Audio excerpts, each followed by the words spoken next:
शिवाय। ओम नमः शिवाय। ओम नमः शिवाय। शिव महापुराण सप्तम वायव्य संहिता 27वां अध्याय। श्री पार्वती का गौरी देवी के रूप में शिव मिलाप। मुनि बोले, जब इस प्रकार गिरिवरात्मजा देवी ने दिव्य गौर शरीर धारण कर लिया और मंदार पर्वत में स्थित अपने स्वामी को देखने गई, तब उनके द्वार पर स्थित गणेश जी ने क्या किया, वह कथा हमें सुनाइए।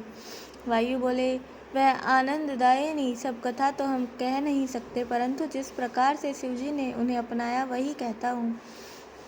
शिवजी को तो देवी का आगमन ज्ञात हो ही गया था। उन्होंने पहले से ही सब गणों को सावधान कर दिया था, जिससे वह स्वभ्रम रहित किंतु द्वारपालों से संकित प्रवेश करती हुई शिवजी को देखने लगी। तब शिवजी ने बलपूर्वक उन्हें अपनी गोद में बैठाया और वही पुरानी बात आरंभ की।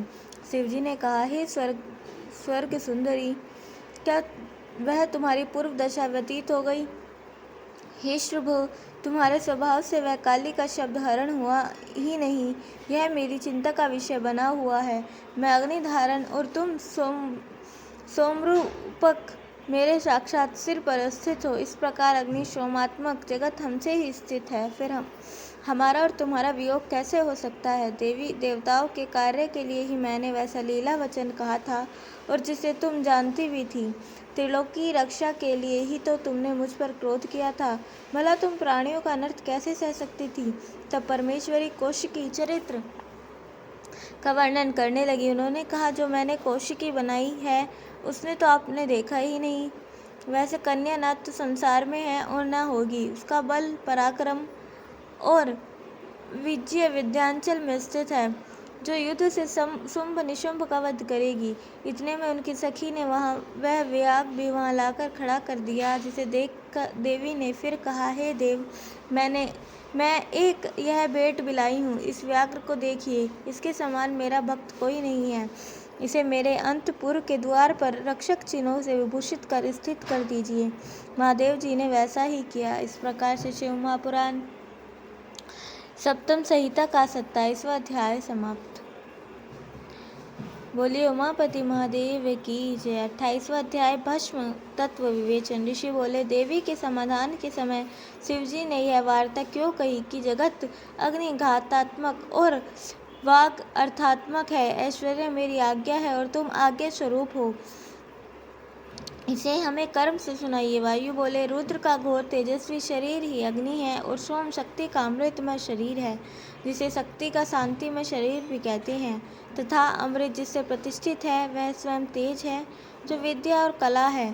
तथा वही रस और तेज पृथ्वी आदि में स्थित है। वह तेजस्वी वृत्ति दो प्रकार की होती है, सूर्यात्मक और अग्नियात्मक।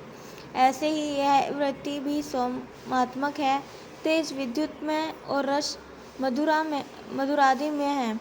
तेज और रस के भेद से ही चराचर जगत के स्थित है। अग्नि से ही अमृत की उत्पत्ति होती है और घृत या अमृत ही अग्नि की वृद्धि करता है।